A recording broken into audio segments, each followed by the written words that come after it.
Hello everyone, I'm Sister Vassa, and I'm having my coffee right now here in Vienna in Austria.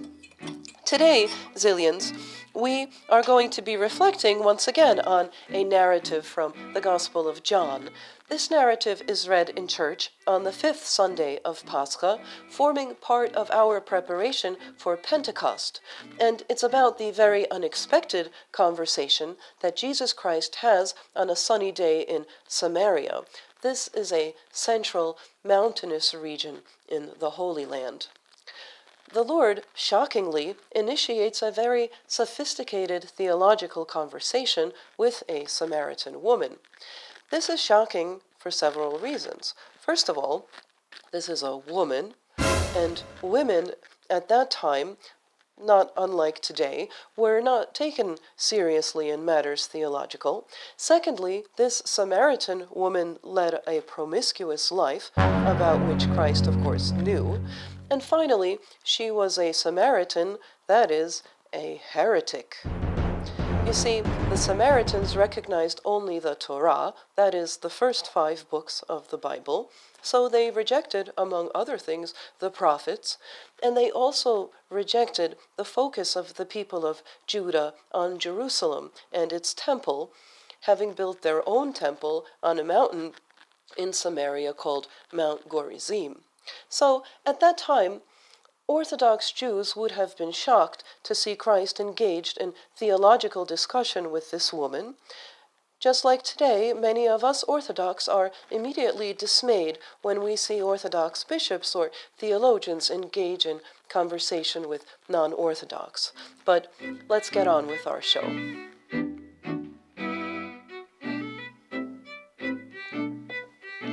Let's take a look at this narrative in the 4th chapter of the Gospel of John.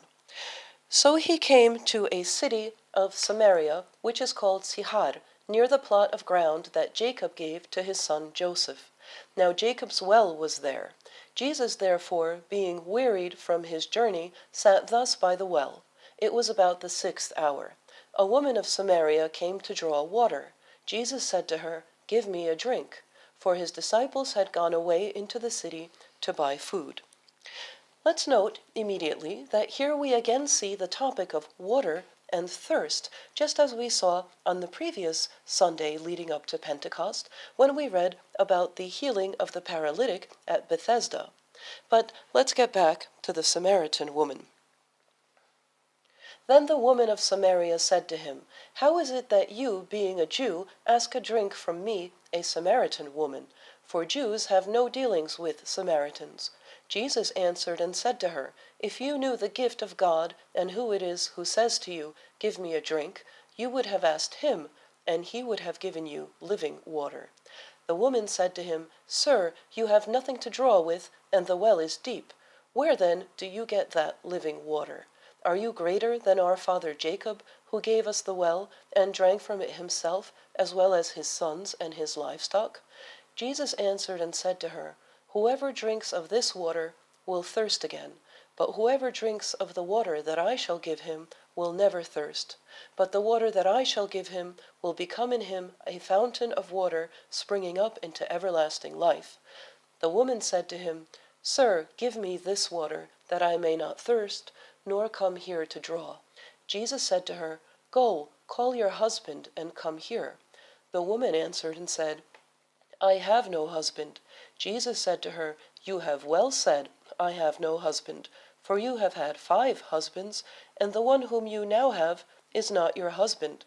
In that you spoke truly."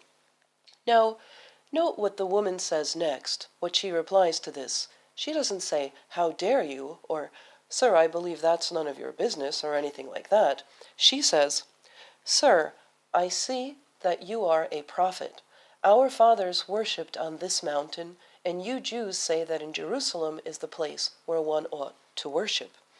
You see, she has now recognized that this man speaking to her speaks the truth, and she is now looking to him for answers to theological questions that evidently bothered her.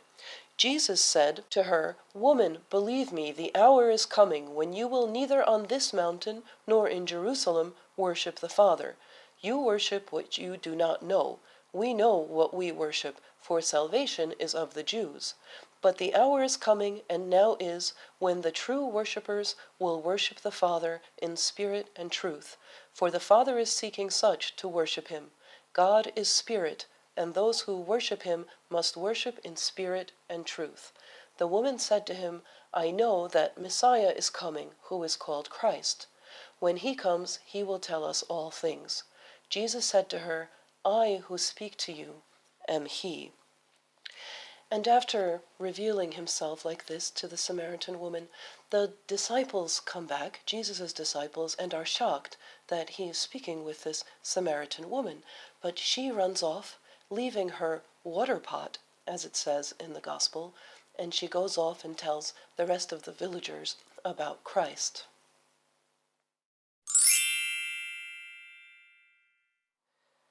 Let's reflect just a bit more on this remarkable woman to whom the Lord chose to reveal himself so directly.